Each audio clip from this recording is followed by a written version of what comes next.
Mireia Llorador, infermera i professora de la Facultat d'Infermeria de la Universitat de Barcelona. I aquesta és la tercera d'una sèrie de píldores sobre metodologia quantitativa de la recerca, en la que parlarem d'aspectes generals de dissenys d'estudis quantitatius. Els dissenys d'aquest tipus d'estudis es classifiquen segons 4 grans característiques. Primer tenim la finalitat. Alguns estudis tenen una finalitat analítica en el que volem saber una relació causa-efecte, volem estudiar la causalitat entre dues variables, o descriptiva, que el que volem veure és conèixer l'evolució d'una malaltia o algun fenomen. Després tenim el control del factor d'estudi, que el factor d'estudi és el que estem investigant. Pot ser observacional o experimental. Quan nosaltres intervenim de manera activa, el que fem és un estudi experimental, perquè nosaltres controlem el que estem fent, com per exemple administrar un fàrmac o implementar una intervenció en uns pacients.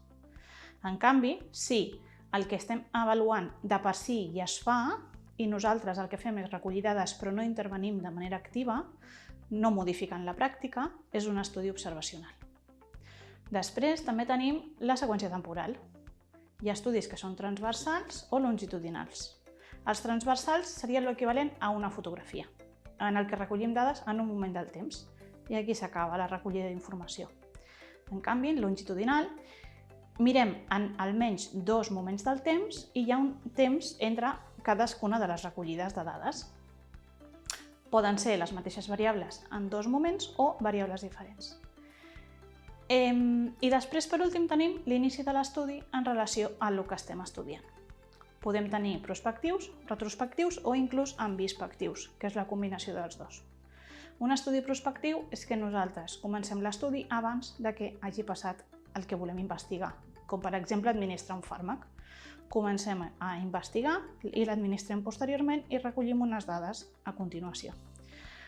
Retrospectiu seria, per exemple, un estudi en el que fem és recollir dades d'unes històries clíniques, d'una base de dades, que ja estan recollides prèviament. I ambispectiu, com hem comentat, és que hi ha una part de l'estudi que és prospectiva i una altra que és retrospectiva. En càpsules formatives prèvies hem parlat amb més deteniment de com hem de triar i per què hem de triar un disseny o un altre, però hem de recordar que els 3 factors més importants de tots són l'objectiu, ja que alguns objectius són més adients per un tipus de dissenys o uns altres, l'aspecte ètic, sempre hem de tenir en compte l'aspecte ètic. Podem voler fer un assaig clínic aleatoritzat, que és el que més evidència ens aporta, però si no és ètic no el podrem fer. I després la factibilitat.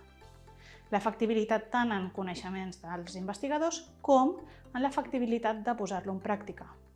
Si hi ha algun estudi que nosaltres volem fer, però que sobre el paper és estupendo, però quan l'anem a fer ens trobarem problemes per recollir bé les dades i per fer l'estudi adequadament, això afectarà la validesa de les dades, pel que no té sentit fer aquest tipus de disseny i en triarem un altre, si és oportú.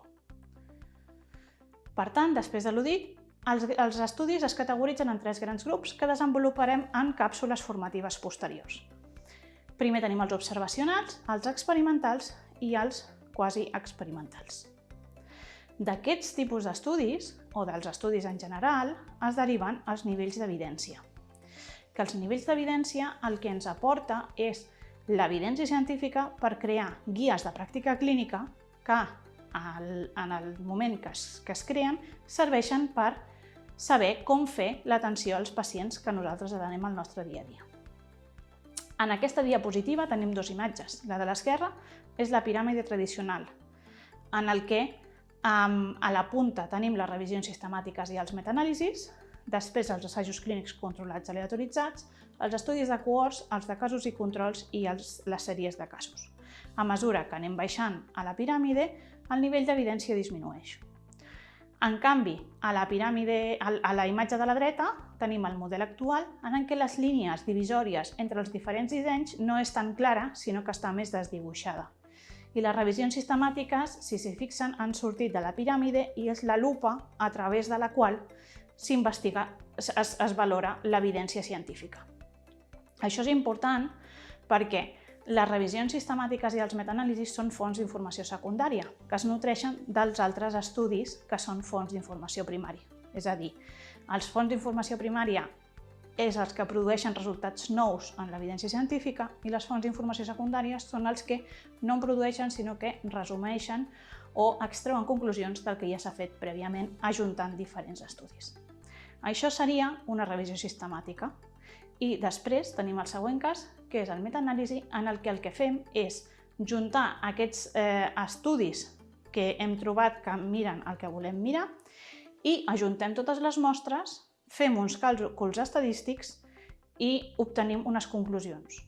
Aquests tipus d'estudis, els metaanàlisis, són molt útils per les guies de pràctica clínica juntament amb la resta.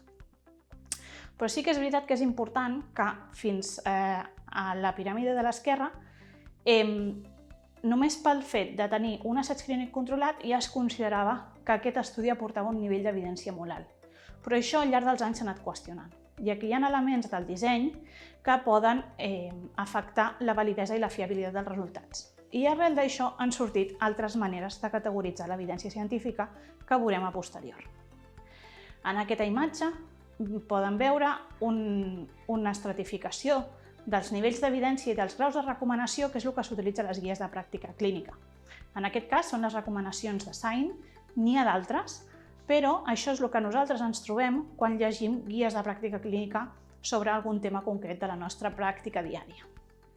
Aquí tenen un exemple, que són unes guies de prevenció de les lesions per pressió, en el que tenim un factor de risc, que és la gent que té una mobilitat i una activitat reduïda, ja que tenen més risc de desenvolupar lesions per pressions. Llavors, en aquestes persones s'ha de vigilar amb més intensitat. El nivell d'evidència d'aquesta afirmació és A, que vol dir que hi ha més d'un estudi de qualitat que proporcionen evidència directa i hi ha diferents estudis que concorden en les seves conclusions. I, per tant, el grau de recomanació és alta i diu fer. Per tant, això és una cosa que a la pràctica diària s'ha de fer.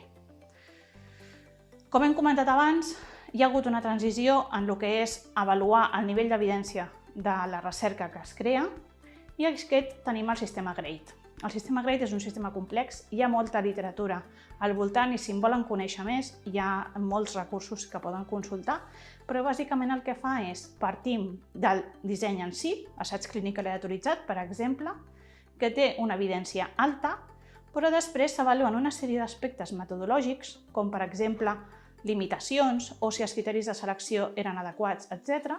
I això fa pujar o baixar el nivell d'evidència que porta cadascun dels estudis. I això ja s'utilitza per guies de pràctica clínica. Per poder valorar el que comenta el sistema GRADE i per poder fer una lectura crítica també dels estudis, necessitem conèixer alguns dels aspectes importants per saber la validesa i la fiabilitat dels resultats. Un que és molt important és la validesa interna i externa. La validesa interna d'un estudi és que els resultats que s'obtenen són vàlids i són fiables perquè no hi ha errors a la població estudiada. Això és molt freqüent en estudis de recerca bàsica, com per exemple en animals, cultius cel·lulars, etc., on les condicions són molt controlades. Aquesta validesa interna es pot veure compromesa quan hi ha factors de confusió, que són variables que poden alterar els resultats que nosaltres obtinguem, o errors en el disseny d'estudi que veurem també a posterior. Després tenim la validesa externa, que el que ens ensenya és que els resultats que nosaltres obtinguem són extrapolables o generalitzables a altres poblacions. Això es veu compromès quan seleccionem molt la població. Tenim uns criteris de selecció molt estrictes perquè ens volem assegurar que la població a la que nosaltres fem l'estudi serà la ideal. Però en la població real, en les persones, no tots som iguals. Per tant, hem de valorar quin equilibri volem.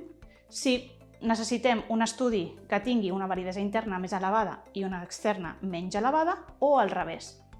Per tant, en funció del moment de l'evidència científica d'aquell tema que estiguem, prioritzarem la validesa interna o l'externa.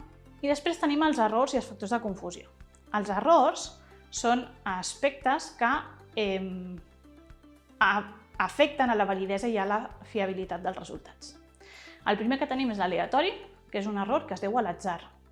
Pot ser perquè hi hagi una variabilitat en la mesura, i aquest es disminueix a mesura que augmentem la mostra, perquè com més mostra, menys variabilitat hi haurà, més precisió.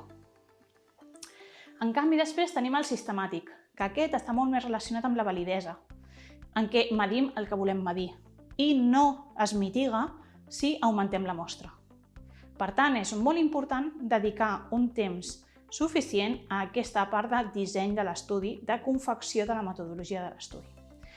Tenim dos importants, el biaix de selecció i el d'informació. El de selecció és que triem la mostra que no representa la població. Això pot ser perquè hem fet uns criteris de selecció que no són correctes o que haguem perdut molta població pel camí. I després el d'informació, que consisteix en que les variables que es recullen hi ha variabilitat entre elles. Per tant, hem de dedicar un temps i un esforç suficient a definir bé quines variables recollirem, com les definirem i que tothom les reculli de la mateixa manera. I per últim, tenim els factors de confusió que ja hem comentat abans, que són variables que poden alterar els resultats que nosaltres obtinguem. I aquí tenim dues maneres de treballar. O descartem les persones que presenten un factor de confusió important, és a dir, queden excloses del nostre estudi, o recollim aquests factors com a variables i després les processem en anàlisis de dades.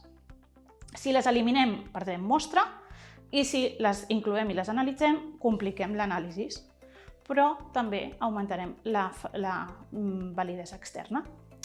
En aquest exemple us mostro un estudi que es va fer en el que es relacionava el càncer de laringe amb el consum de cafè i es va veure que el cafè era un factor de risc pel càncer de laringe. El que es va veure després era que el problema no era el cafè, el problema era la cigarreta que feien quan anaven a fer el cafè. Per tant, el tabac aquí actuava com a factor de confusió. Per tant, és molt important conèixer les variables que es relacionen amb els resultats que nosaltres estem avaluant. Si no, no podem definir aquests factors de confusió i incloure's al nostre estudi o eliminar aquestes persones. I fins aquí la tercera píldora. Els deixo la bibliografia per si volen aprofundir i ens veiem a la següent.